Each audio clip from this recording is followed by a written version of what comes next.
It was a late evening when Mr. William Harris, a man in his early 70s, sat behind the wheel of his old rusted car at a local gas station. The streetlights flickered dimly, casting long shadows across the empty parking lot. Mr. Harris wasn't in a rush. He had spent most of his life working long hours in a factory. But those days were behind him now. These days he liked to take things slow. His car, though far from new, still worked just fine. As he sat there, he let the gentle hum of the engine soothe him. He wasn't a man who liked attention. He preferred to keep to himself, blending into the background of the world. His skin, weathered by years of hard work under the sun, told stories of a life filled with both hardships and triumphs. Mr. Harris had lived through much, but he had never let the weight of the world change who he was. A quiet, dignified man who believed in doing things the right way. On this particular evening, though he wasn't thinking about the past, he was simply taking a break, enjoying the stillness of the night. His window was cracked open just a bit to let in some fresh air. He hadn't noticed the young officer approaching until it was too late. Officer Derek Bennett had only been on the job for a few months. Fresh out of the academy, he was eager to prove himself, eager to make his mark on the world. He'd been patrolling the streets for a couple of hours, getting a feel for the area, when he spotted Mr. Harris's car in the dimly lit parking lot. There was something about the way the old car sat there that caught his eye. It didn't look suspicious at first. After all, a man resting in his car late at night wasn't out of the ordinary. But there was something about the way the window was cracked, just enough to peek inside. For some reason, Officer Bennett couldn't shake the feeling that something wasn't quite right. He walked toward the car, his boots tapping against the pavement. Mr. Harris hadn't noticed him yet. But as Officer Bennett got closer, he could see the old man's tired face through the window. He wasn't doing anything wrong, but the officer's instincts told him to act. He tapped on the car's window, startling Mr. Harris. "Sir, step out of the vehicle," Officer Bennett ordered, his voice firm but not unkind. He was still trying to find his rhythm on the job, trying to make sure he came across as authoritative. Mr. Harris blinked, a little confused by the sudden demand. He hadn't done anything wrong. "Is there a problem, officer?" he asked, his voice calm and steady. "You need to step out of the vehicle, sir," the officer repeated, now sounding a little more insistent. "It's standard procedure. I need to check your identification." Mr. Harris took a deep breath, his mind racing. He had been stopped by officers before, but this felt different. The young man didn't look like he had much experience. Still, Mr. Harris knew that arguing wouldn't do any good. He opened the door, slowly stepping out of the car. His joints ached, a result of years of hard labor, but he kept his movements measured, showing no sign of fear. "Is everything all right, officer?" Mr. Harris asked again, keeping his voice even. He was a man who believed in civility, and he always tried to handle situations with respect. He didn't want trouble, but he didn't want to be treated like a suspect either. Officer Bennett's hand was now resting on his belt, close to his radio. He wasn't sure what it was about Mr. Harris that made him uneasy. Maybe it was the way the old man had been sitting in the car for so long, or maybe it was something about the way he looked. Either way, Bennett was on high alert. He started asking questions, his tone sharp and demanding, trying to get Mr. Harris to explain his presence in the area. Mr. Harris, growing a bit frustrated, explained once again that he was just resting, taking a moment to catch his breath. He wasn't looking for trouble, and he wasn't hiding anything. "I'm just a tired old man," he said with a soft chuckle, trying to ease the tension in the air. But Officer Bennett wasn't listening. "You're acting suspicious," Officer Bennett muttered almost to himself. Then he raised his voice again. "I'm going to search your car." "What?" "I told you there's no need for that," Mr. Harris said, his voice calm but now carrying a hint of irritation. He was well aware of his rights. He had lived long enough to know when he was being treated unfairly. "You don't have a choice," Officer Bennett insisted. He stepped forward, his hand now on the door handle, ready to pull it open. But Mr. Harris stood his ground. He wasn't going to let this young officer violate his privacy. "I'm not letting you search my car," Mr. Harris said firmly. His voice, although aged, held a strength that came from years of experience. He had learned to stand his ground even when the world seemed to push back. Officer Bennett's patience was wearing thin. His training had taught him that he had the authority to conduct a search if he had reasonable suspicion. He had convinced himself that Mr. Harris was hiding something. With a sharp motion, he pulled out his baton and smashed the car's window. The sound of glass shattering echoed through the parking lot. Mr. Harris jumped back, startled and shocked. His heart raced, not from fear but from the sheer audacity of the officer's actions. His eyes, wide with disbelief, locked onto the young officer. "What are you doing?" he shouted, his voice shaking now. Officer Bennett didn't respond. He just stood there looking at the shattered glass, trying to justify his actions. But in that moment he had crossed a line. What was meant to be a routine stop had turned into something much bigger. Mr. Harris was no ordinary man. He wasn't just any civilian. He was the father of someone who held a position of power, someone who could change everything. But Officer Bennett had no way of knowing that yet. News of the incident at the gas station spread quickly, as things often do in small towns. Officer Bennett, still shaken by the altercation, had no idea what he had just done. He didn't fully grasp the consequences of his actions, nor did he realize just how much trouble he was in. In his mind, it had been a simple misunderstanding, a routine stop that had escalated because of the old man's refusal to cooperate. But what Bennett didn't know was that the man he had just humiliated was not just anyone. He was Mr. William Harris, the father of the city's police chief. Back at the police station, things were moving quickly. Captain Sandra Wright, an experienced officer who had been with the department for over 15 years, was one of the first to hear about the incident. She had been reviewing some paperwork in her office when a fellow officer came in, his face grave.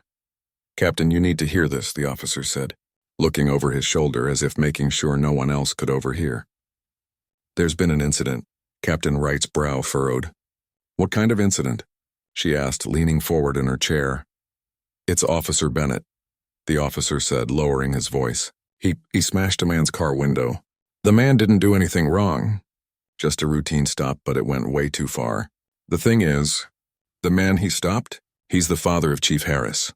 Captain Wright froze. She had known Chief Elijah Harris for years. He was a well-respected leader in the community, a no-nonsense kind of guy who ran the department with authority and fairness. The idea that his father, of all people, had been involved in an incident like this was unimaginable. "Where is Bennett now?" Captain Wright asked, standing up and heading for the door. "Still at the scene. He's trying to explain himself," the officer replied. "I'll handle it," Captain Wright said, her voice cold. She had dealt with her fair share of troublemakers in the past, but this situation felt different. The stakes were higher. Chief Harris was not a man to take things lightly, especially when his family was involved. As Captain Wright headed out of the station, she couldn't shake the feeling that something more was at play here. Officer Bennett had been with the department for only a few months, and though he had shown potential, he lacked experience. His eagerness to prove himself had clouded his judgment, and now he was in the middle of a mess that could cost him everything. When she arrived at the gas station, the scene was still tense. The car window had been shattered, and Mr. Harris stood a few feet away, his expression a mixture of disbelief and anger. Officer Bennett was standing beside him, looking awkward and defensive. He seemed like a man who was trying to make excuses, but no one was buying it. Captain Wright approached the group, her eyes immediately locking onto Officer Bennett. He was nervous, shifting his weight from one foot to the other. She could tell he was rattled. "Officer Bennett," she said firmly, her voice cutting through the tension. "What happened here?" Bennett opened his mouth to speak, but Captain Wright raised her hand, stopping him. "I want to hear it from you in your own words. No excuses." He swallowed hard, trying to steady his nerves. I thought the man was acting suspicious, Captain. I tried to talk to him, but he didn't want to cooperate. I thought he was hiding something in his car, and You thought he was hiding something?" Captain Wright interrupted, raising an eyebrow. "And that gave you the right to smash his car window?" Bennett hesitated, clearly regretting his decision. "I wasn't thinking clearly. I wanted to search his car. He wouldn't let me, and I thought I had the right to—" "Enough," Captain Wright said, her voice now filled with authority. She turned to Mr. Harris, her tone softening. "I'm so sorry for what happened, Mr. Harris. I want you to know that we'll take care of this." Mr. Harris didn't immediately respond. He had been standing there, watching the exchange, his mind racing. He had lived a long life, seen a lot of things, but he never expected to be treated like this, especially not by someone wearing a uniform. It wasn't just the broken window that bothered him. It was the lack of respect, the assumption that he was guilty of something just because of the color of his skin. just because he was an older man sitting in his car late at night. "I appreciate your apology, Captain," Mr. Harris said, his voice steady but filled with an unmistakable edge. "But this isn't just about a broken window. It's about respect. About how people are treated when they've done nothing wrong." Captain Wright nodded, her face softening. She understood his frustration. "I'll make sure the right steps are taken," she promised. "We'll handle this internally. I'll make sure Officer Bennett understands what went wrong here." Bennett stood there, now looking even more uncomfortable. He had been hoping to just explain the situation and move on, but the reality of what he had done was sinking in. This wasn't just an incident anymore. It was a mistake that had caught the attention of the highest levels of the department. After a few more tense exchanges, Captain Wright made arrangements to take Officer Bennett back to the station for further questioning. She knew this wouldn't be easy, and she was certain it would stir up more problems in the department, but she had no choice. The damage had been done. As Captain Wright drove back to the station with Officer Bennett in the passenger seat, the silence between them was heavy. Bennett's mind was racing, and Captain Wright could see the guilt written all over his face. But she wasn't sure how to fix this. The situation had already escalated beyond anything she could have predicted. Back at the police station, the tension was palpable. The incident had already become the talk of the department. Officers gathered in small groups, whispering about what had happened. Some were sympathetic toward Officer Bennett, believing that he had simply made an honest mistake. Others were furious, knowing that such behavior would reflect poorly on the entire force. In the chief's office, Chief Elijah Harris sat silently, staring at the phone in his hand. He had just received the news about his father. His mind was clouded with a mixture of emotions: anger, confusion, and a deep sense of betrayal. He had spent his entire career fighting for justice, ensuring that his department upheld the highest standards. But now it felt like his own family was being disrespected by one of his own officers. The chief had always prided himself on running a tight ship. He didn't tolerate mistakes, especially not when they involved his family. But this was different. He knew that things couldn't be swept under the rug. Not this time. As he dialed the number for Captain Wright's office, he made a silent promise to himself. He would get to the bottom of this no matter what it took, and if Officer Bennett had truly crossed the line, there would be consequences. The following day, everything in the police department felt different. The atmosphere was tense, and the usual hum of activity seemed quieter than usual. Officers who had once walked the halls with confidence now moved cautiously, their conversations hushed as they passed by one another. The news of the incident had spread like wildfire, and everyone knew that the situation was far from over. Officer Derek Bennett sat at his desk, staring blankly at the paperwork in front of him. He had been called into the office of his supervisor, Captain Sandra Wright, earlier that morning. Her words still echoed in his mind. She had been calm, but there was no mistaking the disappointment in her voice. "Officer Bennett," she had said, "you need to come to the chief's office. It's time to face the consequences of what you've done." The thought of facing the police chief, Elijah Harris, made Bennett's stomach churn.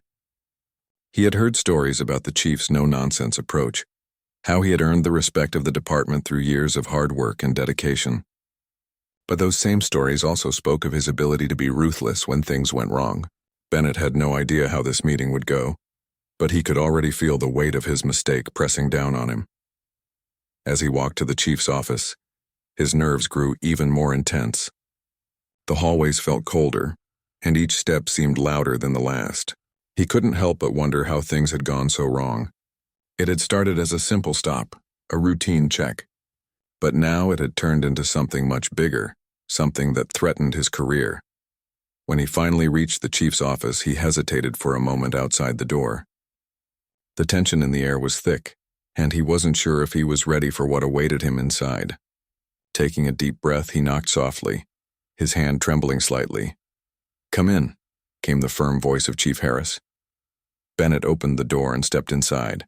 The office was large, with dark wood furniture and shelves lined with awards and plaques. Chief Harris was sitting behind his desk, his expression serious.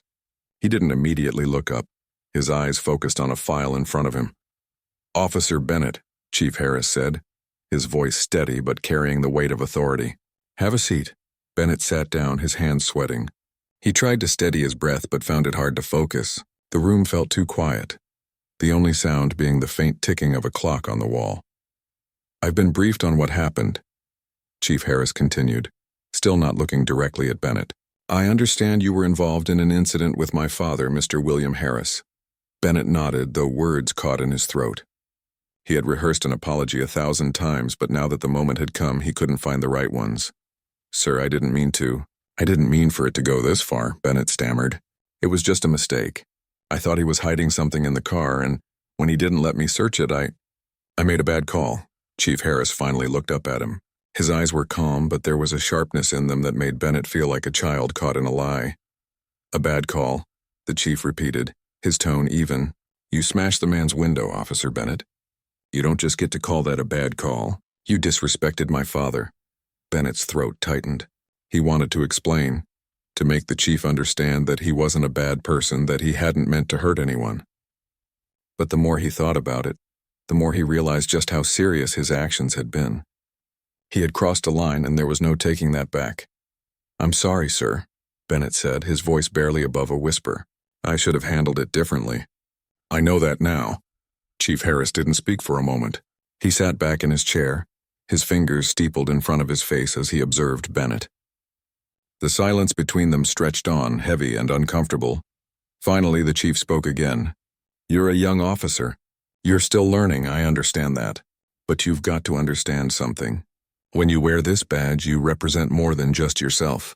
You represent this department, this city, and my family. And I will not tolerate anyone in this department disrespecting my family." Bennett nodded, guilt washing over him. "I understand, sir. I made a terrible mistake. I should have approached the situation differently." "You should have," the chief said, his voice firm. "But now we have to deal with the consequences." Bennett's heart sank. He had known there would be consequences, but hearing the chief say it made it all the more real. He had been hoping for some leniency, some understanding. But it was clear that this was not going to be an easy road. "I'm going to give you a chance, Officer Bennett," Chief Harris continued, his voice still steady. "But this is your last chance. If you ever make a mistake like this again, you will be out of this department. Understood?" Bennett swallowed hard, his mind racing. "Yes, sir, understood." Chief Harris's gaze softened slightly. "You're not a bad officer, Bennett, but you've got to learn how to handle situations better. You've got to understand that your actions have consequences, not just for you, but for everyone around you." Bennett nodded again, feeling a sense of relief mixed with dread. He had been given a second chance, but he knew he would have to prove himself. This mistake would follow him, and he would have to work hard to earn back the trust of his colleagues and, more importantly, the trust of the people he was meant to protect. "I'll make it right." "Sir," Bennett said, his voice steady now. "I won't let you down again." Chief Harris gave a slight nod. "Good. Now I suggest you go back to your duties. We've got a lot of work to do." Bennett stood up, still feeling the weight of the conversation heavy on his shoulders. He had been given a second chance, but he knew it wouldn't be easy to move past the mistake he had made. As he walked out of the chief's office, the door closing behind him, he couldn't help but wonder how things would change from here on out. The department had already been shaken by the incident, but now the real work began. It wasn't just about fixing the broken window or offering apologies. It was about rebuilding trust, restoring respect, and making sure something like this never happened again. Bennett had learned the hard way that in this line of work, one mistake could change everything.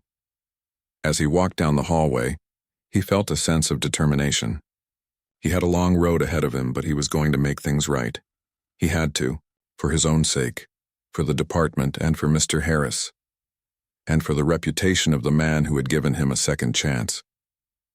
The days following the meeting with Chief Harris were tense. Officer Derek Bennett couldn't shake the feeling that everything had changed. He had been given a second chance, but that didn't make things any easier. The weight of his mistake was always there, hanging over him, and he knew that he had a long road ahead to prove himself again. Back at the station, things were different. The usual camaraderie between officers felt strained. Bennett could feel the eyes of his colleagues on him, some filled with pity, others with disappointment. It was hard to escape the shadow of what had happened. He had made a rookie mistake, but now, it felt like the whole department was watching his every move. Despite the tension, Bennett threw himself into his work. He knew that the only way to get past this was to keep his head down and prove that he could be the officer the department needed. But it wasn't just about proving himself to the others. It was about proving to himself that he could learn from his mistakes and become better because of them. For Mr. William Harris, the incident had been equally difficult, though for very different reasons. The broken window in his car was the least of his worries. What stung more was the way he had been treated, the disrespect he felt from the officer who had acted impulsively. He had spent his whole life teaching himself how to stand tall, how to carry himself with dignity no matter what life threw his way. But that night he had been made to feel small, as though he were nothing more than a suspect waiting to be judged. The days after the incident were quiet for Mr. Harris. He didn't want to make a scene, but he also didn't want to forget what had happened. His son, Chief Elijah Harris, had kept his distance, giving him space to process everything in his own way. As much as Chief Harris wanted to take control of the situation, he knew this wasn't something he could fix for his father. This was something Mr. Harris would have to work through himself, but it wasn't easy. Mr. Harris had lived through so many struggles in his life, and yet, this felt different. It wasn't just the broken window. It was the feeling of being dehumanized, of being treated like he didn't matter. The experience had shaken him more than he cared to admit. He had never been one to seek attention, but the thought of what had happened to him gnawed at his mind. One afternoon, after days of quiet reflection, Mr. Harris decided it was time to face the situation head-on. He called the police station and asked to speak to Captain Sandra Wright. She had been the one to apologize to him the night of the incident, and he wanted to have a conversation with her directly. Captain Wright, still trying to keep the department in order after the fallout, was surprised by the call but agreed to meet with Mr. Harris. They arranged to meet at a local coffee shop, a place where they could talk without the weight of uniforms or badges hanging over them. When Mr. Harris arrived at the coffee shop, he was greeted by Captain Wright with a firm handshake. She had always respected the older man's quiet strength, and she knew this conversation wouldn't be easy. They sat down at a corner table, their coffee cups steaming in front of them. "I wanted to speak with you about what happened," Mr. Harris said, his voice calm but firm. "I've had some time to think about it, and I want to make sure this doesn't get swept under the rug." "It's not just about the window. It's about how I was treated." Captain Wright nodded, her eyes sincere. "I understand, Mr. Harris. I'm deeply sorry for what happened, and I want to make sure you know that the department takes this seriously. But I also want to know how we can make it right. What can we do to help you move forward from this?" Mr. Harris took a deep breath. He had spent a lifetime being treated with respect, but this incident had shaken him in a way he hadn't anticipated. "What bothers me the most is that it wasn't just a mistake. It was the way the officer treated me, as though I were some sort of criminal just because I'm an older man, just because I was sitting in my car late at night. It wasn't right." "I completely understand," Captain Wright said, her tone filled with empathy. "And I'm sorry that you felt that way. I can assure you that the officer's actions were not representative of the values we stand for. We've already begun reviewing his conduct, and we're making sure this doesn't happen again." Mr. Harris nodded, but there was a look in his eyes that suggested he wasn't quite done. "I appreciate that, but it's more than just the review. I want to make sure this department does better. I don't want any other person to go through what I did, to feel like they're nothing more than a target just because they look different or because of their age." "I've seen enough of that in my life." The words hung in the air, heavy with meaning. Captain Wright understood now that this was not just about one officer's mistake. It was about a deeper issue within the department that needed to be addressed. It was about changing how people were treated, how respect was given, and how authority was used. "I'll make sure we start doing things differently," she said, her voice filled with determination. "I'll talk to the chief and we'll work on bringing more training and awareness to the department. We can't let this happen again." Mr. Harris looked at her, his eyes softening. He could see that Captain Wright was sincere, and that gave him some hope. "Thank you," he said quietly. "I just don't want anyone else to feel like I did." Captain Wright nodded, feeling the weight of his words. "We'll make sure of that, Mr. Harris." The conversation marked a turning point for both of them. For Mr. Harris, it was a step toward healing, a way to reclaim some of the dignity he felt had been taken from him.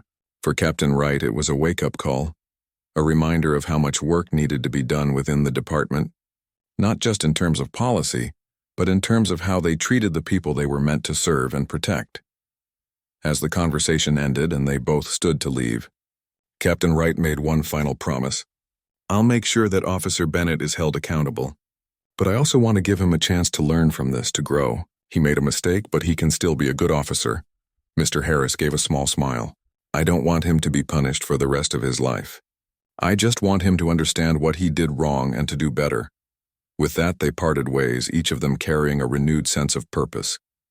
For Mr. Harris, it was about finding peace after the storm. For Captain Wright, it was about making sure that peace was built on a foundation of respect and accountability. Back at the station, the conversation had not gone unnoticed. The department knew that things were going to change, but they also understood that real change would take time. It wasn't enough to simply promise to do better. They had to show it day after day with every interaction and every decision. For Officer Bennett, the days ahead were uncertain. He had been given a chance to make things right, but he knew that it wouldn't be easy. The road to redemption was long, but with the support of Captain Wright and Chief Harris, he was determined to walk it. As the department began to put the pieces back together, they all knew that the true test was not whether they could move past the incident, but whether they could learn from it and grow stronger in the process. Weeks had passed since the incident with Officer Derek Bennett and Mr. William Harris, and things at the police department were slowly beginning to settle down. The dust had not yet fully settled, but there was a sense of quiet change in the air. Officer Bennett had been back at work for several days, doing his best to move forward, though the weight of his mistake still lingered. He had been given a second chance, and now he was determined to prove that he could live up to the responsibility that came with wearing a badge. For Mr. Harris, the process of healing had been slow but steady. The broken window in his car had been replaced, but the emotional scars left by the way he had been treated were not so easily fixed. He didn't expect an apology from Officer Bennett, though he had heard that the young officer had made efforts to express his remorse. Mr. Harris wasn't one to dwell on things that couldn't be changed, but the incident had left him with a deeper understanding of how quickly respect could be lost, and how important it was to regain it. One morning, Mr. Harris received a phone call that he wasn't expecting. It was from Officer Derek Bennett. The officer was nervous, unsure if it was too soon to reach out, but he knew it was the right thing to do. He had been carrying the weight of the incident for weeks, and he knew that it wasn't enough to apologize in a formal setting or through a letter. He needed to speak directly to the man he had wronged. "Mr. Harris, it's Officer Bennett," the voice on the other end of the phone said. "I hope I'm not bothering you, but I wanted to personally apologize for what happened. I can't undo what I did, but I want you to know that I'm sorry, and I'm working hard to make sure it never happens again." Mr. Harris was quiet for a moment, the sound of the officer's voice reaching him in a way he hadn't expected. The sincerity in Bennett's words was clear, and despite his initial instinct to hold on to his frustration, Mr. Harris found himself listening, truly listening. "I appreciate you calling." "Officer," Mr. Harris said finally, "I don't hold any ill will against you. What happened happened, but I do hope you learned from it, and I hope you never forget that respect is something we all deserve." There was a brief silence on the line before Bennett responded. "I won't forget, sir. I promise you that." For the first time in weeks, Mr. Harris felt a small sense of relief. He knew that the road to redemption was long, but he also knew that change, however small, had begun. Officer Bennett was learning, and in some way that was enough. The officer's apology wasn't going to erase the pain of the incident, but it was a step in the right direction, a step toward understanding and growth. The following week, there was a department-wide meeting at the police station. It wasn't unusual for the chief to call such meetings, but this one had a different tone. It was clear that Chief Harris had something important to say. As the officers gathered in the break room, there was an unusual quietness, a sense of anticipation in the air. When the chief entered the room, all eyes turned to him. He was a commanding figure, his presence filling the space as he took his place at the front of the room. The officers, some who had known him for years, waited for him to speak. "Good morning, everyone," Chief Harris began, his voice steady and strong. "Today I want to address something that has been weighing on my mind and on this department.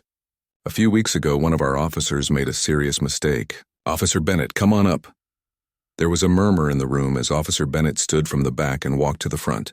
His nerves were evident, but he held his head high, trying his best to look confident despite the weight of the situation. Officer Bennett made a mistake. Chief Harris continued, his eyes scanning the room. But what matters now is what we do next. It's not about punishing him for the rest of his life. It's about learning from that mistake, growing from it, and making sure it never happens again. The chief paused, allowing his words to sink in. We've all made mistakes in this job. The difference is how we handle them, how we learn and adapt. Officer Bennett has shown a willingness to learn, and I believe he has the potential to be a better officer because of it. Bennett, standing beside the chief, felt a surge of gratitude. It was hard to explain how much this moment meant to him, how much it meant to hear his chief stand by him even after what had happened.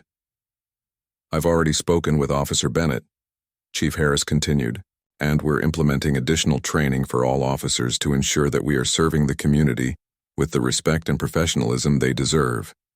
It's our job to protect and serve, and that starts with treating every individual with dignity, no matter their background or appearance. The room was quiet as the chief finished his speech, but there was an unspoken understanding among the officers. This wasn't just about one officer's mistake. It was about the department as a whole, about doing better and making sure they served their community with integrity. The chief's words resonated with everyone in the room, and for the first time since the incident, Bennett felt a sense of hope that things could improve. After the meeting, there was a renewed sense of purpose among the officers. It wasn't just talk. There were changes happening, and there was a genuine effort to make sure that the department lived up to its promises. The incident with Mr. Harris had shaken everyone, but it had also sparked a conversation that needed to happen. It was clear that things would never be the same, but that wasn't necessarily a bad thing. In the weeks that followed, Officer Bennett worked tirelessly to prove himself. He attended every training session, stayed late to learn more about community policing, and made a conscious effort to approach each situation with more empathy and respect. It wasn't easy. Old habits were hard to break, but he was determined to change. He knew that he owed it to the community, to the department, and most importantly, to himself. Meanwhile, Mr. Harris continued his quiet life, watching as the department made strides toward improvement. He had no illusions that the road ahead would be easy, but he felt a sense of satisfaction knowing that his voice had been heard. The conversation with Captain Wright and the chief had been difficult, but it had been necessary. It was clear that change was happening, even if it was slow, and that in itself was progress. One afternoon, Mr. Harris received another phone call. This time it was from Officer Bennett. The officer was calling to thank him again, but there was something different in his voice, something more genuine, more sincere. I just wanted to let you know, Mr. Harris, that I'm doing everything I can to be better. I won't let you down, Bennett said, his voice steady but filled with emotion. Mr. Harris smiled softly. I believe you, Officer Bennett. Just remember, respect is something that has to be earned every single day. I understand, Bennett replied, and I'll keep working for it. Thank you for giving me a chance. As Mr. Harris hung up the phone, he felt a sense of peace settle over him. The road to healing wasn't over, but it had begun. There was a sense of hope that had been absent in the days following the incident, a feeling that maybe, just maybe, things could get better.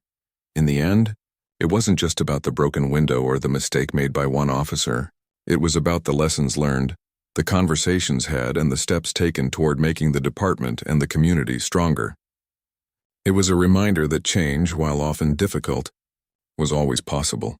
And as the days passed, Mr. Harris knew that both he and Officer Bennett had become part of that change, each in their own way, working toward a future where respect, understanding, and accountability were at the heart of everything they did.